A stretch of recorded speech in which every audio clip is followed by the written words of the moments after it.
Welcome back, y'all. I'm Thomas Mooney, and you're listening to New Slang. This time around, I'm joined by my pal, singer-songwriter Garrett T. Caps.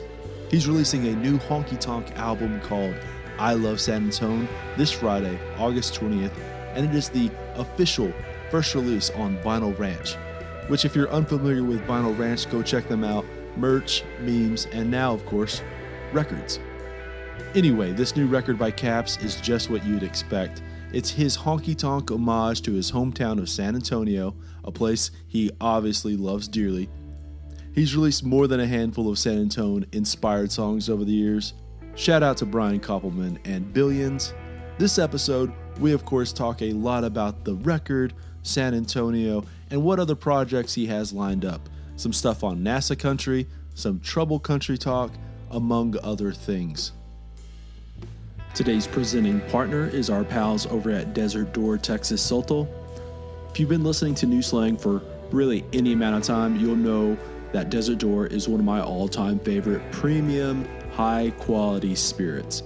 If you haven't or aren't sure what exactly a Sotol is, I'm going to let you in on a little secret that's going to up the game on your liquor cabinet. For starters, the best reference point that I can point you to is to think about a tequila or a mezcal. Do you feel that Western desert, that Texas ruggedness? Okay, Sotol is like that, but a little bit more refined, smooth, and fragrant. It intrigues the palate and offers these hints of vanilla and citrus. There's an earthiness that often sends me right back to my Trans-Pecos and far West Texas roots. There's plenty to love about Desert Door. For me, it all starts right there. A close second is just how versatile Desert Door really is. You can go full highbrow and experiment with concocting a variety of cocktails that call for muddling fresh fruit, sprigs of thyme, sticks of cinnamon. It's perfect for that world. If you're a little bit more down home, if you've just rolled up the sleeves of your denim Wrangler button-up, it's perfect for that as well. If you're just desiring something that's short and sweet, it hits the mark every time. Desert Door is genuine and authentically West Texan. It's inherently West Texan. They harvest Sotol plants out in the wild and are knowledgeable conservationists at heart. That's obviously something incredibly important to me. They shine a light on what makes West Texas special and unique and worth preserving and keeping it safe from exploitation. Right now, you can find Desert Door all over Texas, Colorado, Tennessee, and there's budding numbers in places like New Mexico, Arizona, California, and Georgia. Best thing you can do is to check out desertdoor.com to find where Desert Door is locally. Again, that's desertdoor.com. We'll of course get on into the episode with Garrett in 1 second, but first, I just have to say I've been overjoyed with just how much buzz y'all have created about The Lubbock Way, my debut book. It's a collection of stories and thoughts about Lubbock music during a super small but exciting time. From around 2015 to 2017, there's a lot of artists that you know and love that really started and blew up from that period, or they went on to another level outside Lubbock, and again, just a really exciting time. It's available for pre-order right now, and it will be coming out in mid-September. Again, it's called The Lubbock Way, a collection of wallflower vignettes. A link will be in the show notes. Speaking of which, that'll take you to the New Slang merch store where you can get other New Slang merch, t-shirts, koozies, stickers, etc. And of course, if this is your first time listening to New Slang, go ahead, hit that subscribe button as well. It's available on Apple Podcasts, Spotify, Google Podcasts, and so on. If Facebook, Twitter, and Instagram are your thing, go give those a like and follow as well. As I mentioned, all those links, they will be in the show notes for easy access. All right, enough of all that. Let's get on into it. Here is Garrett T. Caps.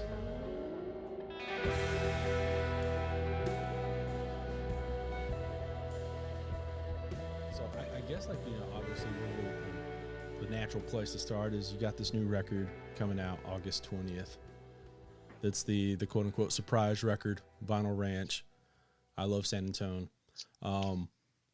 What I guess this is their first thing that they're doing record wise, is it not?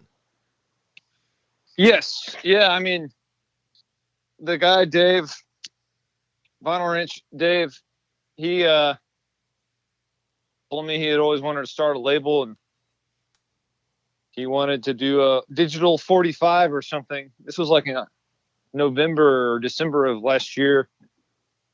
And it kind of just snowballed into the whole album. And here we are. And I'm used to releasing stuff myself, but he's got a good following in the world of digital lifestyle retail. And it's cool to work with people. Anything helps. So, yeah.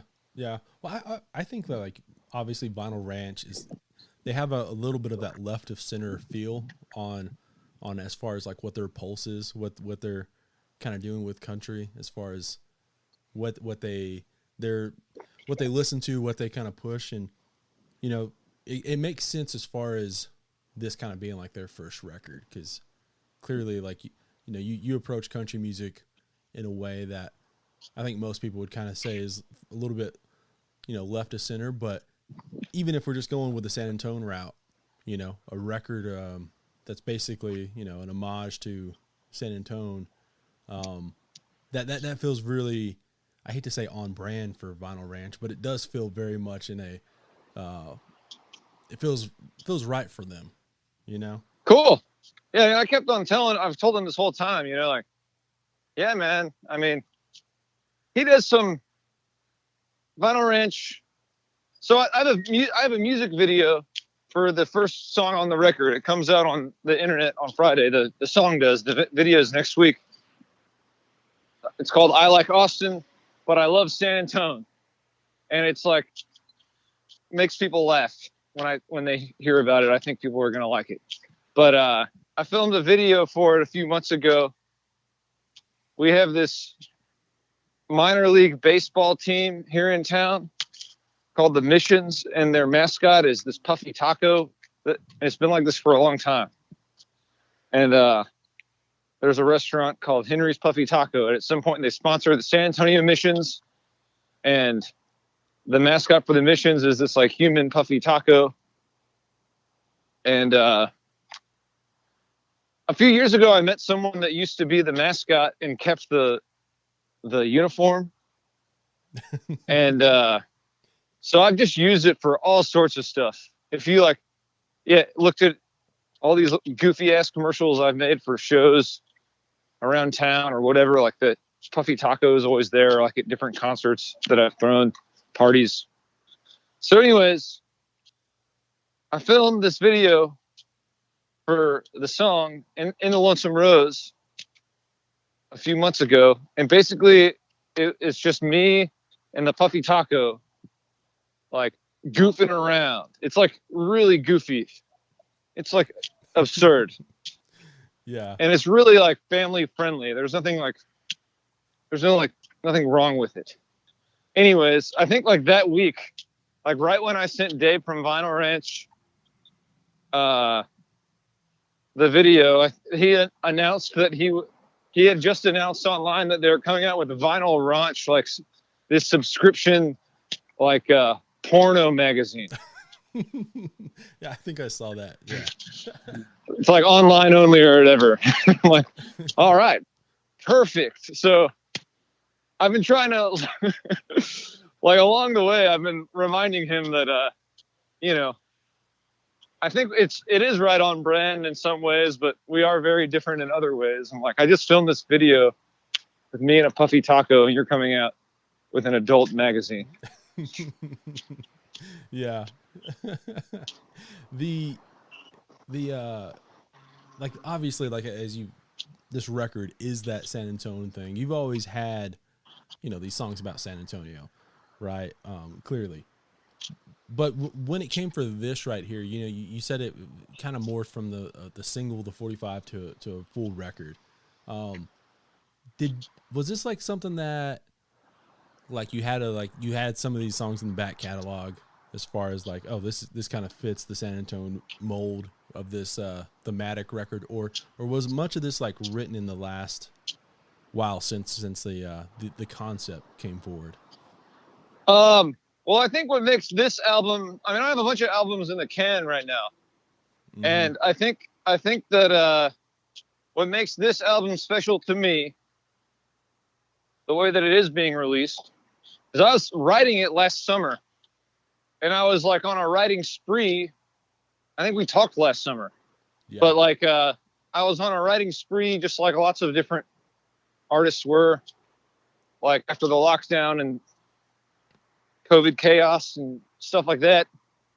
So I was kind of like, for better or for worse, knocking out all these conceptual ideas that had been floating in the back of my mind for years. So I made a few EPs, and then I decided that I was going to make my quote unquote honky-tonk record, because there's a Doug Somm album that people seem to really like that came out in the late 90s. I think it's called The Return of Wayne Douglas. I think that's what it's called. It's not like my favorite album or anything, but it's good. It's like when Doug Somm returned to just like playing country western music. And basically I'm all over the place all the time, and sometimes that confuses people, and I feel like that's kind of a normal thing for independent artists that love to chase ideas. But Doug Somm was certainly that kind of artist. And it seems like from what I can tell, and it seems like when the Tornadoes came together, that was like so successful, because it not only was it like a super group on a major label and blah blah blah, but it was like the most focused Doug Somm had been maybe ever. And he had this album, The Return of Wayne Douglas, which is him just like kind of returning to playing the country western music he grew up playing before he moved to rock and roll or soul or blues or whatever. And that's a concept I've always had in my head. I'm like, I'm always playing the white horse in Austin, or people want me to go back to playing a song like In the Shadows or something. And I'm just always writing whatever and recording and performing whatever I want to. But during the heart of last year, I was able to visit some concepts that I'd always wanted to. And recording a honky-tonk record was part of all that. And it basically just turned into like this San Antonio honky-tonk record, because I'm obsessed with San Antonio's music history and all the people that are still living that were part of it in the heyday. Right. Yeah. That's interesting that you touch on that, as far as the people thinking like maybe you're going in different directions and misunderstanding what you're doing, with different concepts and different sounds and different specific records that sound a certain way. Because I think like, all of these other artists back in the day, they didn't necessarily worry about that. If it was an idea that they had, a concept record idea or a certain sound, whatever it was that was pushing them towards a certain feel or mood for a record, they just kind of did it without like worrying. And who I'm thinking about specifically right now is, since I talked with him just the other day, is Joe Ely. Oh yeah, sorry, there's a truck. I'm walking around. Yeah.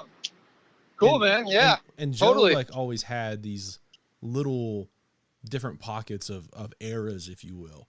And, in looking back now, I'm sure like, he recorded this record High Res back in the 80s that was done on a computer, and it was all digitized, right? And people were questioning what the fuck he was doing with that, And I asked him like, how did you explain what you were doing to someone else who was a songwriter, explaining that concept when people weren't cutting records on like, a Macintosh, back in the day. And he's like, I I didn't tell them what I was doing because I didn't want to be laughed out the room or anything. You know, how do you explain to, someone, when it's essentially, a new frontier essentially, but, looking back 30 years now, 40 years now, you just think of it as like a pocket, or an idea that he went and did, and not like, oh, what the fuck was he doing here kind of thing. You know what I'm right. saying? And I think about, like that whole focus thing, like I focus on one thing and just go for it. Like artists don't really love doing that. A lot of artists don't love doing that, but I feel like when there was like a major label industry, and I'm just saying this as like, I might be naive, but it does seem like once an artist got signed, if a lot of artists, when they were backed by money, had more opportunities to explore different worlds, mm-hmm. and still be on brand, so to say, instead of just confusing or alienating their audience. But I mean, there's so many artists that have done whatever they wanted and haven't gained a wider audience. So it's hard to say. Yeah. But, I feel like these days there isn't money backing up recording projects a lot of the time. And it's just even like you have to try even harder to like focus on like your image and all that just on your own. If you even want to make a blip on the radar anywhere, you could have the greatest song in the world, it seems like. And if you don't look cool on the internet, then no one's going to give a shit. Right. Yeah. It's such a weird thing, like, weird concept. But I mean, like, as far as like trying to look cool on the internet, that's always happened with just different, labels and management making people dress up in quote unquote outfits. It's always been that way in some respects. Cause I think like, as far as just being able to throw money out at a record and just continue recording, look at like I think like the best maybe example is like Willie Nelson is, and that's because I bring that up because how many records does he have? Yeah, I couldn't even, I don't even know, like 200. Yeah. Texas Monthly did that countdown or that ranking last year. And it's,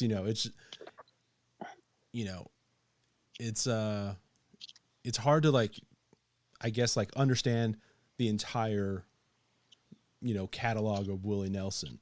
But like he was able to do some of these weird records because, he had the financial backing, and now he's been able to do weird records because obviously he's Willie Nelson and he's got the money to do a Frank Sinatra record if he wants to. Right. Totally. Or just the longevity and mm-hmm. dependability. He's everything. He's an icon. But yeah, I don't know. It's a weird balance. So I guess like this album wouldn't exist if there wasn't a whole lot of downtime and no shows happening last year. Yeah. And I'm excited that it's getting released because I have a few other records that I made throughout the year, but this one seemed the most appropriate because it's really fun. And I recorded a whole lot of it at the Lonesome Rose while it was closed. We rehearsed there 3 or 4 times. And then I went to the studio, and then I did a whole bunch of the overdubs at the Lonesome Rose. And before I decided to pursue the concept of this record, I had done a bunch of remote stuff. And I was so sick of doing remote stuff that I assembled a band that was cool with meeting up in person, of like pretty heavy hitting, mm-hmm.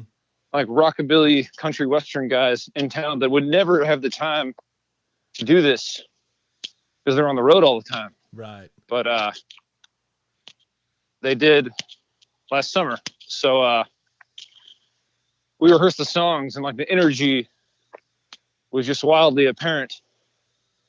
I mean, all the chord tracks, including electric guitar, was recorded live. So it makes a big difference instead of like piecemealing together a song via email. This episode of New Slang is brought to you by the Blue Light Live here in Lubbock, Texas. Blue Light has long been the heart and soul of the Lubbock singer-songwriter scene and has been a home away from home for some of Texas, Americana, country, and rock and roll's finest over the years. Talk with 99.9% of the songwriters who have come out of Lubbock and the Panhandle at large over the past 20 years, and they'll point to just how integral and necessary the Blue Light is. With live music and touring slowly but surely coming back, spots like the Blue Light are getting back to their usual ways as well. That means music every night of the week. Do you want to see that schedule? Well, I've got a few options for you. 1, go to their socials and give them a follow. That is at Blue Light Live on Twitter, at The Blue Light Live on Instagram, and of course by just searching The Blue Light Live on Facebook. They're consistently posting that week's lineup of shows, as well as those heavy hitters that ought to be on your calendar that are coming up on the horizon. 2, check out bluelightlubbock.com as well. There they have the full schedule, the cover charges, time, any of those specials that may be happening. While there, go check out their merch page. They have a wide range of hats, koozies, hoodies, sweaters, beanies, jackets, and so much more. You can, of course, get all of your merch needs when you go see your favorite band take the stage at Blue Light.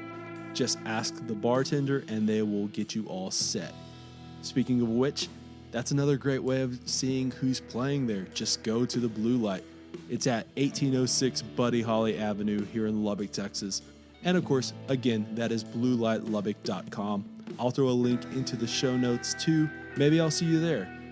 Okay, let's get back to the show.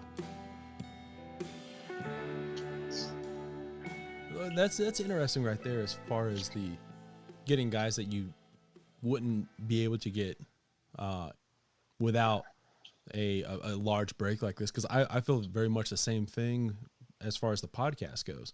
You know, a lot of people have been stuck at home, so they have time to do an hour-long interview or something. And it's very, very similar for you as far as, like, you know, calling guys who would be busy otherwise, and now, you know, a giant break in the system. You know, the one thing they want to do probably is play. Totally. And like just recording it at the Lonesome Rose while it was closed, and writing the songs and recording them and all of that, arranging them, like it makes it really sweet that like the vision I had for the record of playing the songs in front of like a packed room at a time when like the room that I wanted to play them in at a time when it seemed like that was the last, who knows when that's going to happen. Right. You know, it's just really exciting and special and scary. but yeah, this is what I wanted to do with the album. I wanted to release it and have a party, because it seemed like that was the last thing that was going to happen when we were writing and recording it. Well, you mentioned something a minute ago that I wanted to go back on, and that was, you know, you mentioned you have a couple of different records in the can. Obviously, you know, you put out a couple of EPs that are on Bandcamp last year as well. And this one, you know, kind of jumped the line, if you will. And you've kind of already said, you know, you wanted to have that party aspect. That's what it felt right for this moment. But when it comes like those other projects, are they already done, or are you like still finishing up the final aspects of them all as far as the recording goes? I'm sure like you're still having to, you know, work on art and whatnot. But yeah, well, there's a record I think I talked about last summer that I had recorded. I started recording it in 2019, and we finished mixing it in April of last year. And it's without a doubt has my best songs on it. I don't know when it's going to come out. It has like Doug Kershaw is on it. Mm-hmm. But so that's crazy. But at the time, I recorded it with some of my friends that live in Austin. That they're pretty rocking country rock band. And at the time when I started recording the record, I wanted to. I had a European tour planned with them, and I wanted to record the record like 7 months before the European tour, and then keep them really busy until the European tour, see where we land, and just like kind of keep them interested in my project, because it's always an uphill battle trying to keep players busy and, satisfied. But all that hit the fan. It feels like eons ago at this point. Mm-hmm. So I don't know when that record is going to come out, because this record's coming out in a few weeks. And then like all of last year, I spent, my hometown band is the NASA Country Band. And we rehearsed every Monday all year whenever it felt safe enough to meet up. And we recorded an entire album. We wrote a whole bunch of songs all year, and we recorded it at the Sonic Ranch in December. It was like our big thing to look forward to. Instead of playing a show or going on a tour, like we looked forward to going to the Sonic Ranch outside of El Paso at a time when El Paso was like blowing up with COVID, and record this record. And I got the masters this morning. It's done. So I think we're going to spend most of next year touring and promoting that album, and probably have another album done by then. Yeah. So who knows? Well, I feel like there are artists, psychologically, everyone got pummeled with this whole situation, but I think there are artists that really wrote a whole lot and or recorded a whole lot, and I think 30 years down the road or whatever, we'll be able to see some really interesting patterns in the history of music.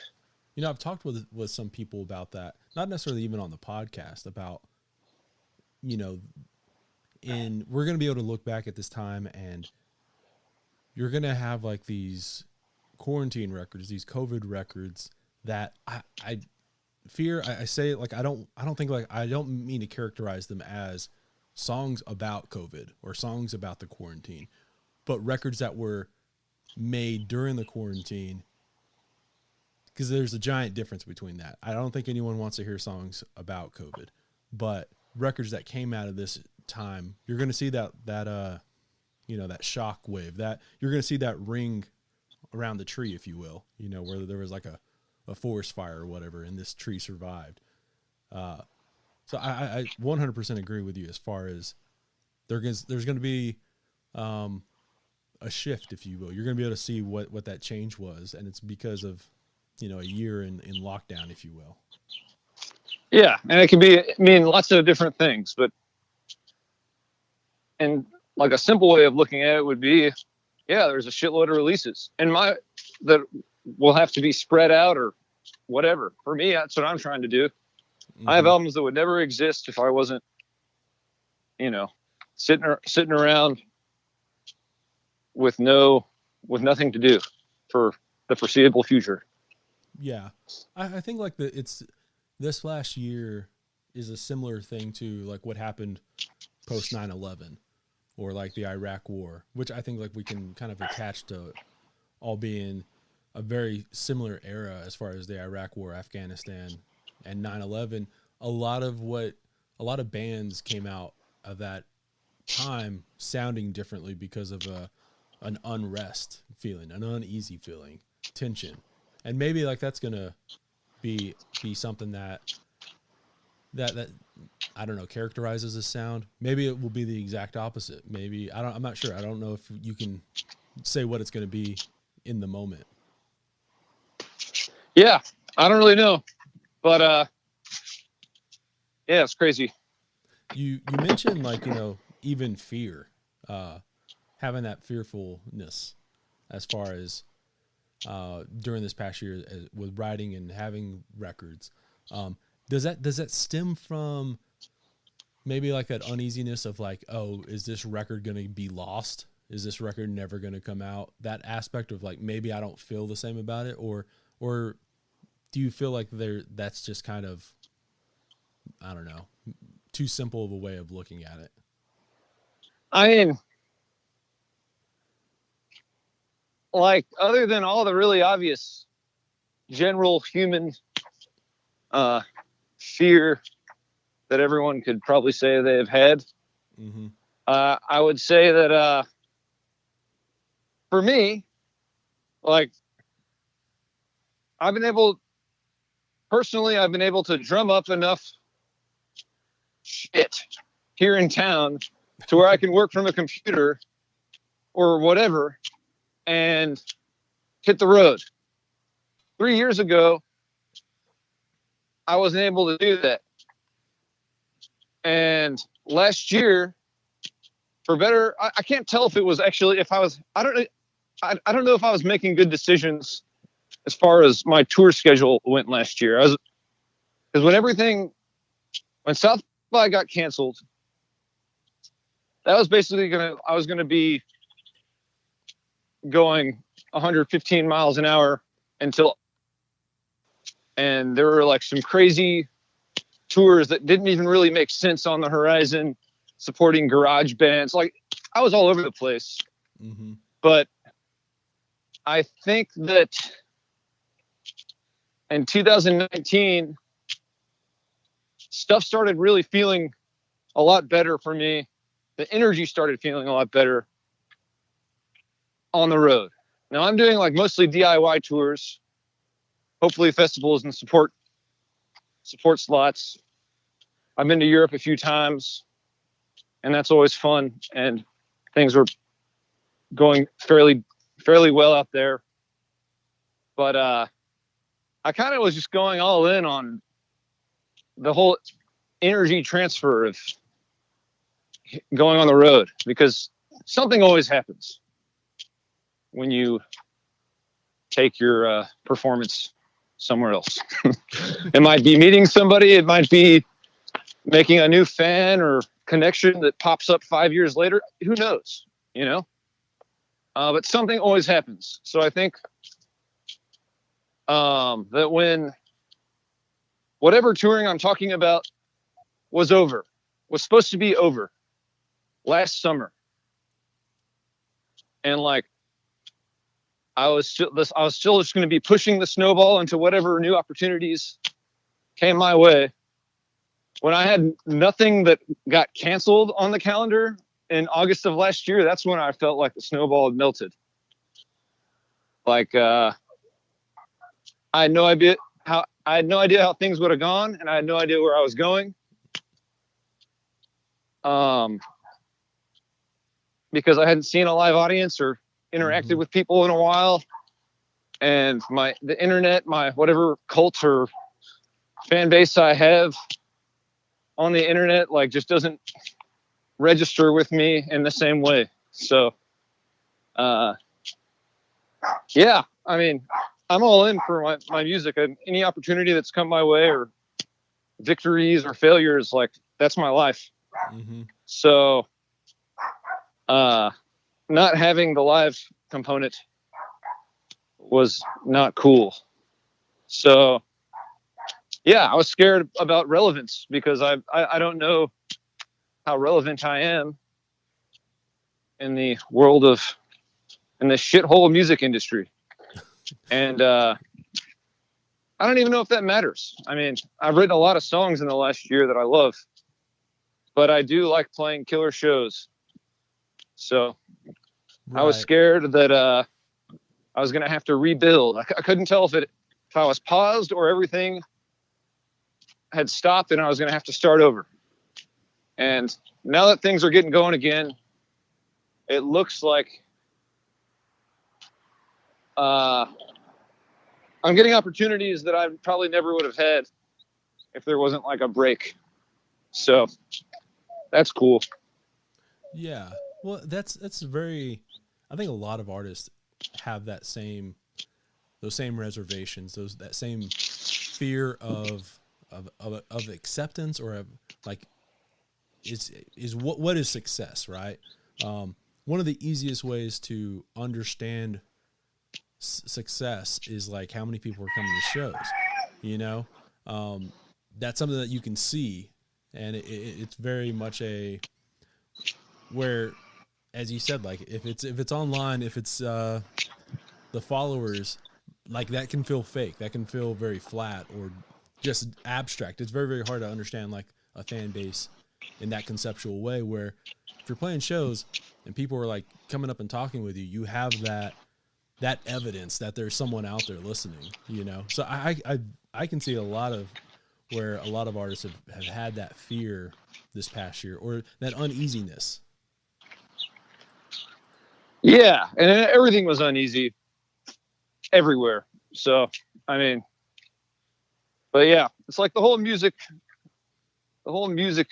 thing.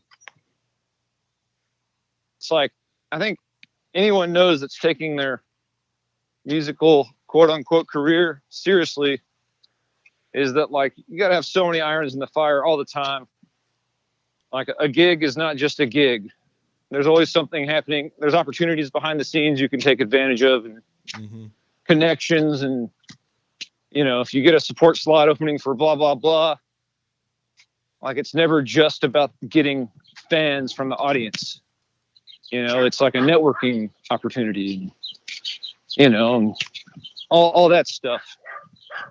It's just like, I missed that whole mess. So I'm glad it's back in some ways. Yeah, no, I very much get that. It's the, you know, to apply it to what I do. Like a lot of times, like the podcast is just the vehicle to get other opportunities, you know, keeping your name out there a little bit more. So like, I very much understand how, like, you know, sometimes the gig is not necessarily just the walking in. It's not necessarily just the, you know, you selling a handful of records or CDs or T-shirts at the merch store or at the, you know, the merch booth or anything like that. Sometimes it's just like that meeting, that, you know, coming across the right person who's going to have that opportunity 5 years down the road, or whatever the case is, 5 minutes down the road. This episode is in part brought to you by Charlie Stout Photography. Charlie Stout has long been a great buddy of mine, and for as long as I've known him, he's always had a good eye. A good eye for ideas, for lines in a song, and notably, an eye for what makes a great photograph. Yes, we're going to roll with that tried and true cliche about a great photographer having a good eye. But it's cliche for a reason. More often than not, it means it's true. Right now, I want y'all to head on over to charliestout.com to get an idea of what I'm talking about. While you're at it, go give him a follow on Instagram and Twitter at Charlie Stout. Right now, he has about 50 photographs for sale on charliestout.com, with a vast majority of those being landscapes and sky shots of West Texas, New Mexico, and Arizona. The American Southwest, if you will. A lot of cacti and clouds, windmills and open roads, sunsets and stardust. He captures a lot of what I love about West Texas and these dry, arid climates. That's mainly that vast emptiness that can really make you feel small. The depth and the weight and the intensity, it's all in there. Right now, he's doing a special on his prints.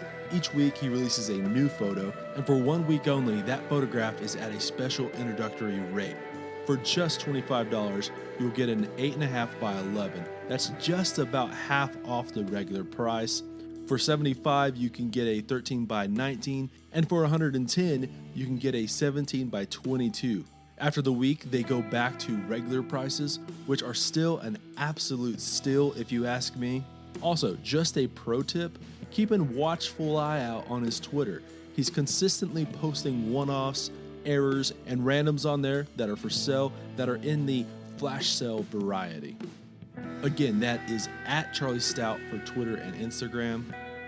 Head on over to charliestout.com, grab a signed print, buy a record, get yourself some nature sounds and some nature shots.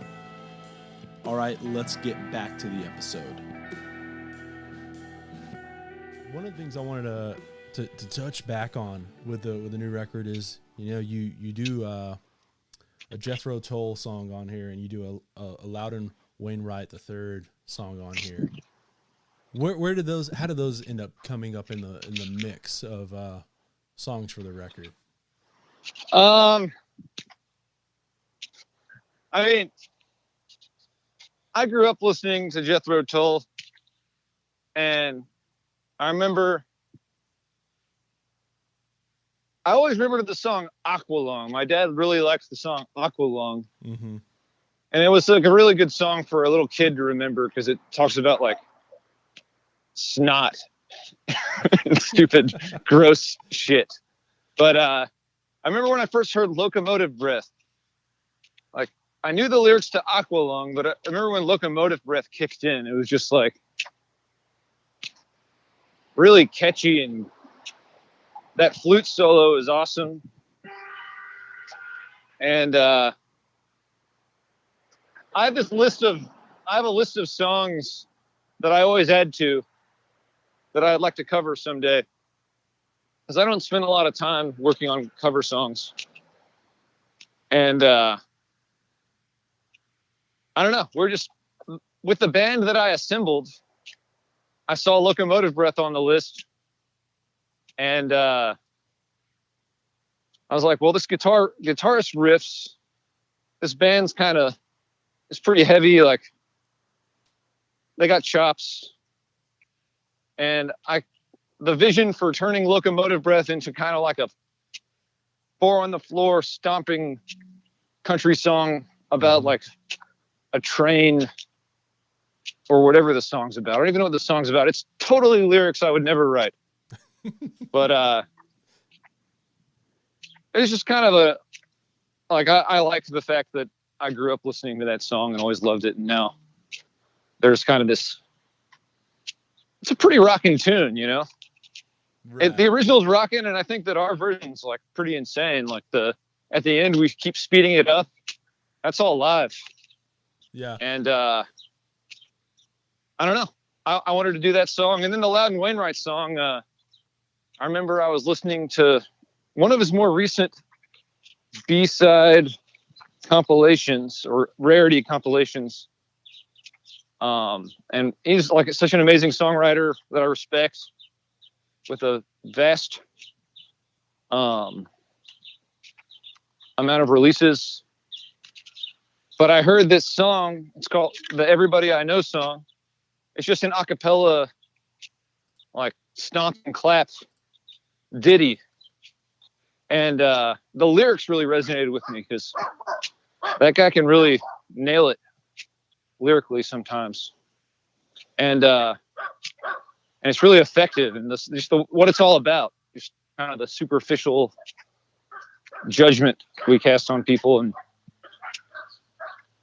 I thought it'd be a fun party song. So I turned it into a party dancing country song. And then my friend Croy from Croy and the Boys wrote the second verse. And Loudon is notoriously salty, and Vinyl Ranch's legal people reached out to his people to get clearance on the song and never heard back. And I think that we're in the safe zone now. But oh man. But I don't know. I feel like that. I mean, I put music to it, and we added a verse, and really changed up a lot of the song. But like, I think the core song is still there. But like in the back of my head, I'm kind of like, people start listening to this on Spotify and it gets around to Loudon. Is he going to get pissed? Right. Is that good? Would he be happy about it? I don't know. He might not even care. Right.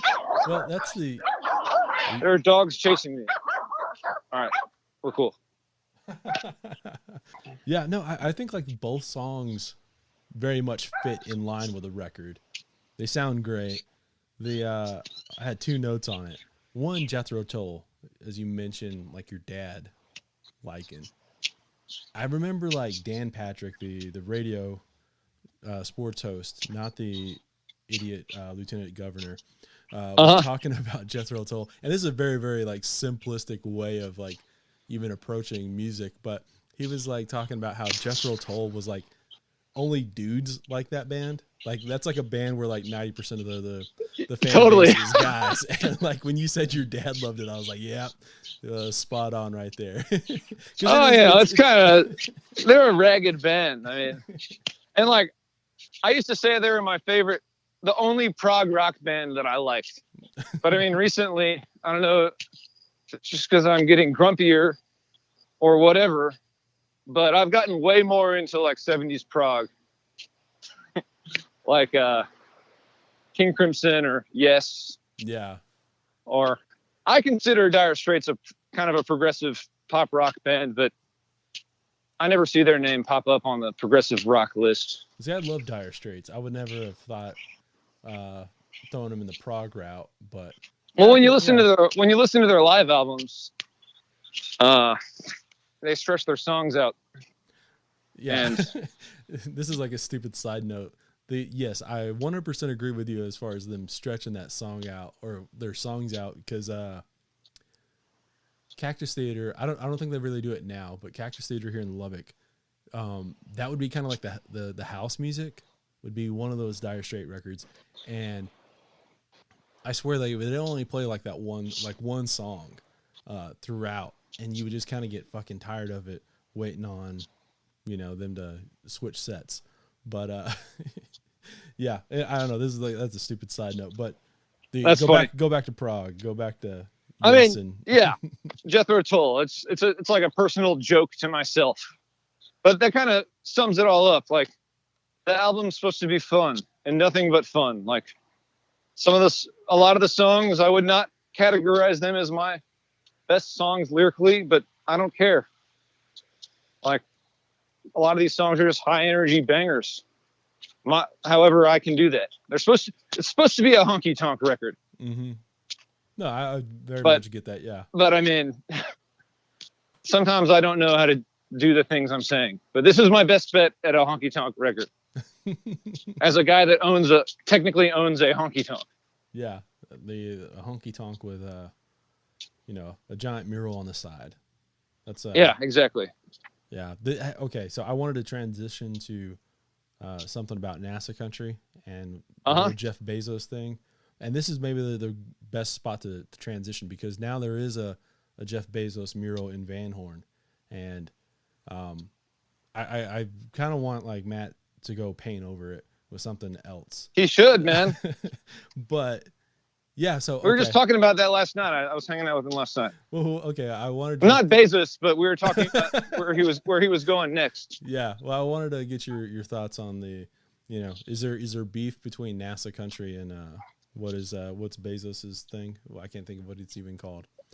Space is it? I don't know what the name of it is. Yeah. So no, there isn't. Because we rarely talk. We rarely talk about stuff like that. Because I was, obviously you got the NASA country thing, and I guess like last time we talked, you've kind of framed it as wanting to do this like trilogy, and where like 2 of the records are already out, and then whatever comes out next, as in relation to NASA country. But I was wondering if there was any beef between NASA country, because clearly you're tied.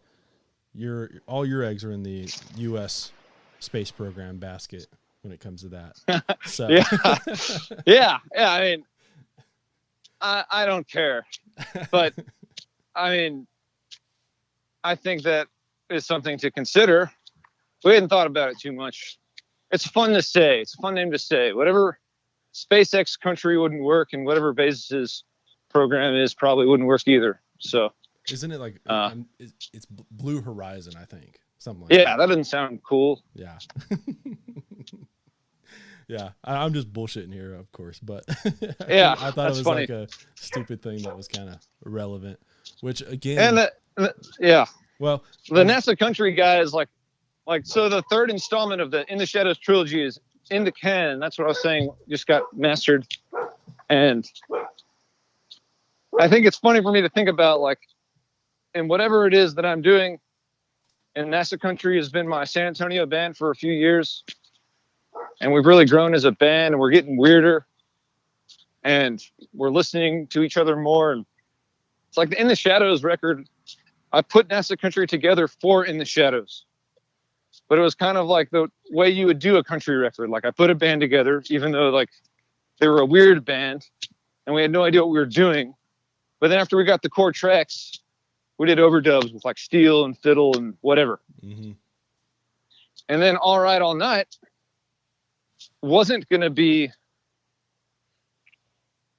a spacey-ish record. I was just going to kind of make a Texas record with Adam Oder. And then I decided, we should make this spacey and make it a trilogy. So the Adam Oder record's a bunch of studio players, and then there's some spacey overdubs from the NASA Country guys. So this third record in the trilogy, the one we recorded last year, is only NASA Country. There's no guests or anything. It's just the band. So I'm excited about that. Yeah, we're space country music from San Antonio, Texas. I don't think anyone can rip us off. You mentioned cutting that out at Sonic Ranch, which, as far as the street cred goes with Sonic Ranch, I mean, there's plenty of people who have recorded out there, and all of their experiences out there, I think, talk for themselves. How was what drew you to Sonic Ranch, and then two, what was how was that for you as far as that experience of recording that way? One of the band members met this engineer that was living in San Antonio last year because his wife had a job here, who happened to be like a really prominent engineer in Chicago. And he was basically working remotely. But Justin, our modular synth guy, met him at a coffee shop. They became friends. And we started talking about doing this record. And he has been flying bands out to the Sonic Ranch. And he got us a good situation to be there for 4.5 days. And he engineered it. And we got to work in their big classic Neve room. And after basically focusing on the songs, what was so cool for us is we've been focusing on the songs so hard for like the whole year, was that on the first day we recorded all the songs. So then we spent the next two to 3 days like getting really crazy with like routing stems from different instruments through the modular synth and creating all these soundscapes and like really doing some cool experimental overdub stuff in a awesome studio. I mean, that never happens these days. Like being able to hang out in the studio and like really experiment and have time and not feel pressured to get done as soon as possible. So we finished everything in 3.5 days. And on the last day, we pressed record on the computer and we just jammed for like 10 hours. So we've been using those jams to create new songs. So we kind of like opened up some sort of time loop wormhole thing. And the whole new album started getting written during the recording of the next album. I don't know how to explain it, but the Sonic Ranch was badass and the salsa was really good. Yeah. Well, I've always kind of thought of there being that desert element in the NASA Country sound. Obviously some of that post-rocky elements, those soundscapes, if you will, as you mentioned. So like you guys going out to El Paso of all places, just kind of seems right on, like a perfect kind of fit. Well, I'm excited to sing you the record. It's called People Are Beautiful, and there's some rad tunes on it. It's gonna be cool. Yeah, for sure. But yeah, man, a all sorts of releases in the bag, but this I Love San Antone album, it's pretty fun, I think, and I hope that whoever hears it can tell that it's fun. We need fun music. I think the country music scene needs more fun, original, rockin' music. I feel like somewhere in between melodramatic Americana and red dirt, there should be some badass original country rock that you can dance to. So that's what this album is supposed to be. Yeah, I was talking with someone earlier actually about how also all too often like country music and probably music in general takes itself way too serious, which obviously time and situation you want to be listening to serious music or sad music or whatever the case is, but like it's also created this void of like, you know, there being a lack of fun tunes, but like I won't say lack of fun tunes because there's probably plenty of stuff on there's probably too many fun tunes. Yeah. Everyone's definition of fun is different. Like I don't think my best songs are on this album, but I don't think that there's like any throwaways. Right. You know, yeah. Well, no Luke Bryan anthems. Yeah. Well, that's what I was going to say. There's like, you know, those kind of fun tunes as far as, you know, drunk on a plane type of stuff, or like, you know, being out on a back road, dumb. Like that's to me like that's not what we're talking about, but there is like that void, that lack of, you know, just kind of the fun stuff, the, you know, just being okay with a record being a dance hall record. Yeah, man. And I think there are some there's sing-alongs, like the single I Like Austin, but I Love San Antone is a sing-along. And writing the record, I mean, I have songs about San Antonio that some get attached to my name, and this album is no exception, but it's supposed to be for San Antonio. So if anybody else likes it, even better. Yeah. That's how I looked at it when we were making it. Yeah. So you mentioned having like, you know, those irons in the fire, multiple irons in the fire. Another little thing that you guys do, you mentioned Croy a minute ago, Trouble Country, Suffering Jukebox. I've been listening along. What's oh, cool. What's you know, I guess like give that, you know, that 5-minute intro of what you guys are wanting to do with that, and like what how that even began. It started years ago. There's a guy in town that's the producer of the show that does all sorts of art projects and loves like cowpunk, for lack of a better description. Mm-hmm. And I met him a few years ago, and somehow, you know how things go, like whatever we started Trouble Country to be, it wasn't supposed to be this. But what it is now, it's basically Trouble Country is like a collective. And we're doing these podcast series. So right now we're rolling out, and it's supposed to be at the intersection of country music and punk rock, just in general. And we're doing there's like episodes within the world of Trouble Country. So right now we're rolling out the first season of the Suffering Jukebox, which is basically where these artists within the world of Trouble Country choose a song that they think represents what we're all about. And originally we were interviewing all these artists over the phone during the pandemic. And, you know, we interviewed Lloyd Maines, John Doe, Rosie Flores, all these people. Mm-hmm. And we're getting some better interviews now that we have material online. But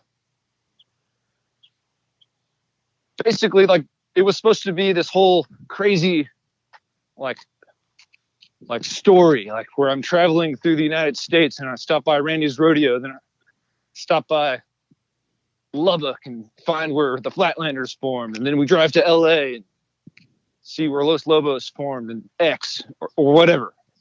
But we've kind of delineated all of that into these episodes. So the Suffering Jukebox is the first series of episodes, and then there's going to be another series called Looking for Trouble, where Croy and I discuss these pretty obscure releases from the LA punk rock scene of the 80s and roots rock like the Blasters, and some more obscure, more like kind of reaching kind of hard on some of this, like the Meat Puppets and Camper Van Beethoven, which aren't even all, like the Meat Puppets are like from Arizona or whatever. But anyways, it's pretty cool, and it's filling a void that I think hasn't been filled. Yeah. And Croy and I get along really well when it comes to talking about this stuff. Like, I think before this idea even existed, we had been trading albums by the Beat Farmers and bands like that. Kind of overlooked. When I got into alt country, like,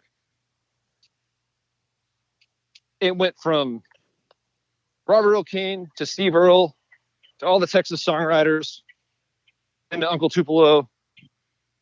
It bounced around from like 70s to 90s. I never really, for some reason, like the whole no depression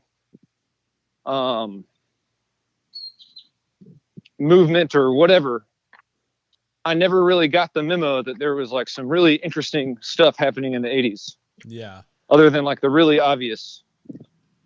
And so that's what we're kind of exploring. And I'm still yet to describe it properly. Yeah. But you know, I think the people that need to find it will find it. You know, there's like your podcast, there's Cocaine and Rhinestones. There's a slew of other podcasts about alternative country, etc. But I think that this one's has a niche of its own. Yeah, like what I kind of, as far as like those alt country records of the 80s, of the 90s, that are, it's almost like, and this may offend, you may hang up on me right here, but it's almost like that pure original term or like definition of Americana music before like we got into like just throwing everything under that umbrella, because you know, you bring up like Los Lobos, like that's like, you know, obviously all these different facets of American music put into one thing, right?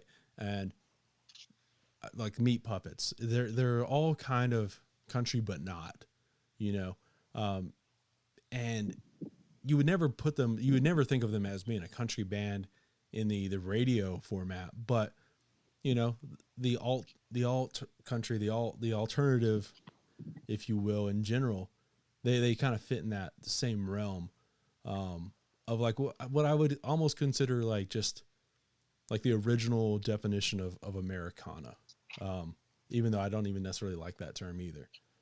Right. So I get what you're saying, but it's very, very difficult to wrangle in that definition with, you know, one sentence. Yeah, I mean, even just describing the show, we're still figuring stuff out, but I think it's pretty. We're having fun making it, and there's a lot more material that we're going to be rolling out throughout the year and forever. So, I want to break one more time to talk about our pals over at Desert Door and offer up a quick Thomas Mooney's Cocktail Minute. As I've said probably 100 times by now, by no means am I a seasoned mixologist or bartender, but these have been some of my Desert Door go-tos. For starters, let's just go with the tried and true ranch water. Pop the top off the Topo Chico, take a good swig, now pour in some Desert Door, and top it off by throwing in a few lime wedges. Never fails. This one, it's so simple it probably doesn't even count, but again, pretty foolproof. Do the exact same thing, but get you a Mexican Coca-Cola.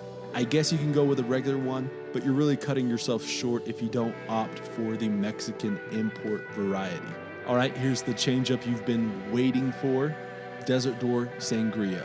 This one is prime for when you have company coming over and you aren't wanting to just be over there making 6 different drinks at a time.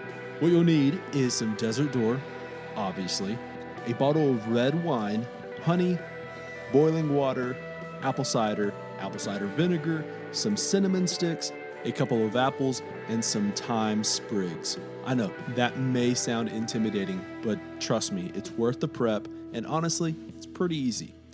For starters, get you a punch bowl, add that honey, those cinnamon sticks, and the boiling water together. Now you're going to want to stir that all up and let it cool down for about an hour or so. Remember, patience is a virtue. Once that's done, add some Desert Door and stir vigorously. Now add the wine, the cider, and the vinegar, and continue stirring until it's equally mixed. Now slice those apples up and toss them in. Put in those thyme sprigs as well. Now you can pour that over some ice and you have a mighty fine sangria. Chef's kiss. Anyway, those have been some of my favorite go-tos as of late. And remember, Desert Door is as versatile as vodka and more refined, smooth, complex, and intriguing than tequila. It's rich and balanced, and whether you decide to keep it simple or want to experiment, Desert Door is that perfect Texas spirit. There's plenty more recipes over at desertdoor.com as well. Check out the show notes for a link. All right, let's get back to the episode.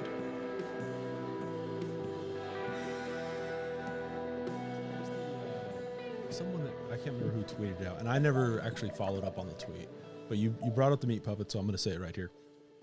They were saying how they, I guess like they had tweeted something to the effect of how they're kind of bummed that like Kurt Cobain never made a country record. And, you know, my instant reaction was like, oh, well, he did. It was just like that unplugged MTV record. Like that's his country record. Right. Totally. And that's like the same kind of, you know, that very much I feel would be in the same realm of what you're talking about, especially because obviously they cut that Meat Puppet song, or I guess they did 2 Meat Puppet songs on that. Yeah, they had 2 Meat Puppet songs on that performance. Yeah. But anyways, yeah. I mean, need to get that in there. Totally. I think that you're right on. That would be considered trouble country. Yeah. If you have an argument for Nirvana's MTV Unplugged album being their country album, then that is trouble. That's a very troubled argument worth discussing. Well, there you go. Episode, you know, down the line that you guys can do. So I was going to get you out on this last thing here. And this is also like kind of non-serious, but you know, I want the serious answer here. Our mutual buddy, John Bauman's part of a super group, if you will, the Panhandlers. Are you going to try and convince him to create a San Antone based super group of like, you know, 4 songwriters coming together and doing the exact same thing? I don't have a name for you guys, but I don't know. Yeah, why not? John, we were hanging out last night. He played at the Lonesome Rose. It was his first proper concert there, and it was cool. You never know. I talk to John all the time. He's my oldest friend, and we're both doing our things. And one of these days, he needs to move to San Antonio first. That's what he needs to do. If it's a San Antonio super group, he needs to move to San Antonio because you know, this whole album and this whole idea of me waving the San Antonio flag, it's still like, not only is it fun to be proud of where you're from, but it's still kind of poking fun at everyone that, at least it feels like for so long people thought of San Antonio as just like some city, you know, some city. And down here, we feel like everyone considered us some city south of Austin. But over the years, but there's so much South Texas beneath us, and we're the big city to them. So I'm going on a tangent now. Yeah, John and I will probably form a band at some point.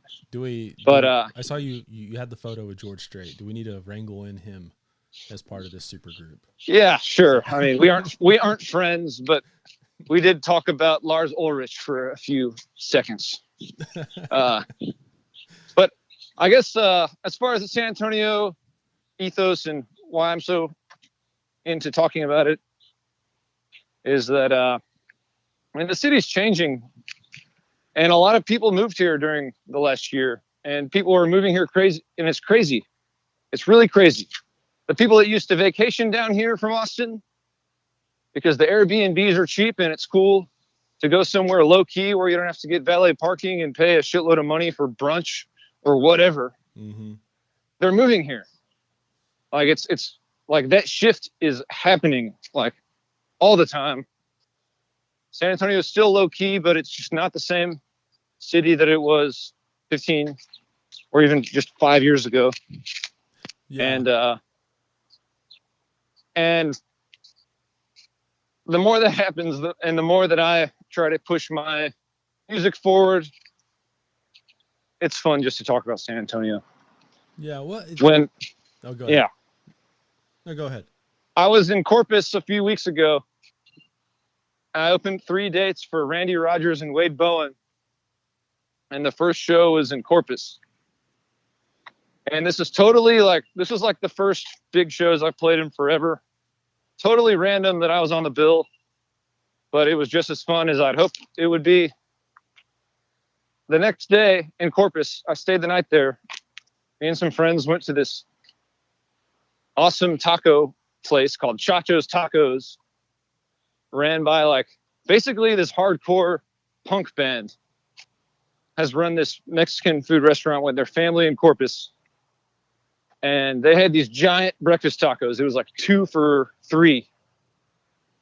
And I was asking them how big their breakfast tacos were, if I needed to get 1 or 2.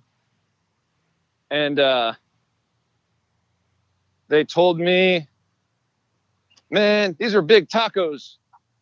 They aren't like the San Antonio or Austin tacos. They're big.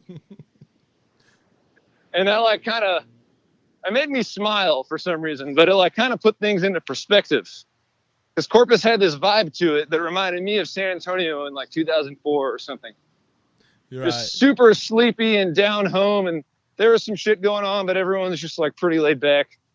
And it's, I mean, Corpus is on the beach, but San Antonio definitely still has vibes like that in certain areas. But something about them lumping San Antonio and Austin into the breakfast taco war conversation, it was just kind of a sign of the times to me, whether they meant it or not.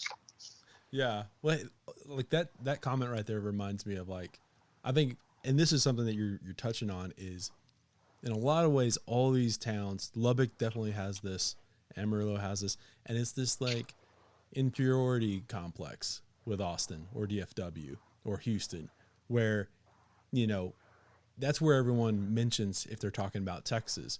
And you kind of go, well, what about us? What about, and so you kind of have like a little bit of that chip on your, you know, on your shoulder, you know, talking about wherever you're from and going like, well, you know, we're not just an afterthought. And Corpus probably definitely has that feeling as well. Totally. Totally. Corpus rules. I'm going back. I'm going to go see Anthrax there in like a month. I decided I was going back, and I saw they were playing on a Thursday. I'm going. There you go, man. Yeah. Man, there was something I was going to say. Oh, I know what it was.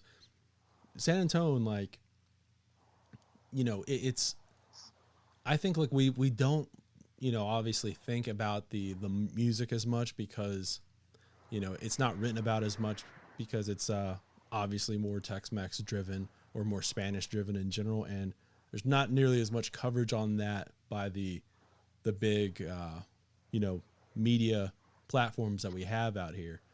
But, you know, as a kid, we'd have like field trips to San Antone, even though obviously I was growing up in Fort Stockton. We'd go out there for like a week and go to all these, you know, the rich history pinpoints of San Antone, and not just, you know, not just the Alamo, but all these different places. And so I think like it's always held a certain reverie in my heart, despite not being a Spurs fan. We don't have to go down that route, but yeah, you know, I think like there's a very, very special aspect of it. And, you know, as you mentioned, everywhere is kind of changing the past 15 years, 5 years. And so I'm hoping like, you know, even in these little small ways, like you're able to keep these pockets of preserve these pockets of cultural significance. Yeah, I hope so. I mean, I love San Antonio, and if I need to be the guy that yells about San Antonio and breakfast tacos, like, like I'll play that. I'll play some of my more serious songs before that, and then we'll do that and smash our shit and leave. Yeah. So I'm happy to rep San Antonio. I love it, and I think it's a good representation of Texas in a lot of ways. And, all is cool, man. Yeah, for sure, man. Yeah, it's been great talking with you this afternoon. Yeah, really. Thanks for being down to talk shop. And I'm going to be in Lubbock in October. All right, that is it for this episode. Big thanks to Garrett T. Caps for coming on. Be sure to order I Love San Antone out this Friday, August 20th. Go visit our presenting partners over at Desert Door, The Blue Light Live, and Charlie Stout Photography. Go pre-order The Lubbock Way, a collection of wallflower vignettes, my debut book. It's going to be in limited release, so yeah, go order it. And yeah, I'll see y'all later this week for another episode.